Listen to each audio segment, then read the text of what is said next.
నమస్తే, welcome to prime nine digital. Solar ఫామ్లో గడ్డి పెరిగితే సాధారణంగా ఏం చేస్తారు? లాన్ మోవర్తో గడ్డి కోయిస్తారు. కానీ ప్రపంచ దిగ్గజ ఆటోమొబైల్ కంపెనీ వోక్స్ వ్యాగన్ మాత్రం ఒక వినూత్న నిర్ణయం తీసుకుంది. లాన్ మోవర్లు పక్కన పెట్టి ఏకంగా 100 గొర్రెలు సోలార్ ఫామ్లోకి దింపింది. అసలు ఎందుకు?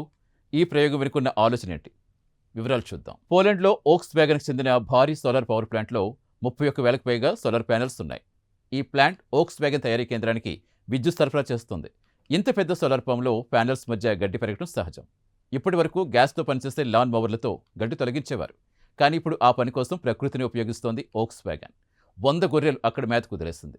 ఈ గొర్రెలు గడ్డి తింటాయి. దీంతో సోలార్ ప్యానెల్ చుట్టూ గడ్డి నియంత్రణలో ఉంటుంది. దీంతో గడ్డి కోసేందుకు ప్రత్యేక యంత్రాల అవసరం ఉండదు. నిర్వహణ ఖర్చులు తగ్గడమే కాదు, కార్బన్ ఉద్గారాలు కూడా తగ్గిపోతాయి. అంతేకాదు, లాన్ మోవర్ల వల్ల ఎగిరే రాళ్లు లేదా చెత్త సోలార్ ప్యానెల్స్ తగిలి నష్టం జరిగే ప్రమాదం కూడా ఉండదు. ఈ ప్రాజెక్ట్ అగ్రి వోల్టాయిక్స్ అనే కాన్సెప్ట్లో భాగంగా అమలు చేస్తున్నారు. అంటే ఒకే భూమిలో వ్యవసాయం, పశుపోషణతో పాటుగా సౌర విద్యుత్ ఉత్పత్తి కూడా సమన్వయం చేయటం. ఇది పునరుత్పాదక ఇంధన రంగంలో కొత్త దిశగా భావిస్తున్నారు నిపుణులు.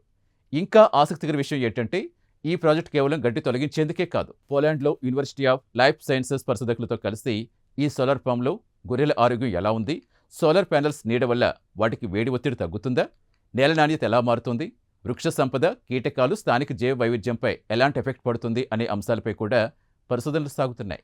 వోక్స్ వ్యాగన్ అధికారులు చెబుతున్నది ఏంటంటే, ఈ సోలార్ ఫామ్ ఇప్పుడు కేవలం విద్యుత్ ఉత్పత్తి కేంద్రం మాత్రమే కాదు, జీవ వైవిధ్యాన్ని పెంపొందించే, స్థానిక వ్యవసాయానికి మద్దతిచ్చే శాస్త్రీయ పరిశోధనలకు వేదికగా కూడా మారిందంటున్నారు. గొర్రెల యజమాని కూడా వాటి ప్రవర్తన పూర్తిగా సహజంగానే ఉందని చెప్పారు.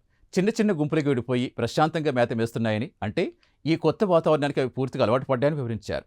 ప్రస్తుతం అమెరికా, బ్రిటన్ వంటి దేశాల్లో కూడా సోలార్ ఫామ్స్లో పశువులను మేపే విధానం క్రమంగా పెరుగుతోంది. అయితే పరిశోధనలతో పాటుగా పారిశ్రామిక స్థాయిలో అమలు చేస్తున్న ఈ పోలాండ్ ప్రాజెక్ట్ యూరోప్లో అత్యంత వినూత్న అగ్రి వోల్టాయిక్స్ కార్యక్రమాల్లో ఒకటిగా గుర్తింపు పొందుతుంది. మరి భవిష్యత్తులో భారత్లో కూడా సోలార్ ఫామ్స్ నిర్వహణ కోసం యంత్రాల కంటే గొర్రెలు, మేకలు ఉపయోగిస్తే ఎలా ఉంటుంది? మీ అభిప్రాయం కామెంట్స్లో తెలపండి. ఇలాంటి ఆసక్తికర టెక్నాలజీ, పర్యావరణ, ప్రపంచ విశేషాల కోసం ప్రైమ్ నైన్ డిజిటల్ సబ్స్క్రైబ్ చేయండి. Thank you.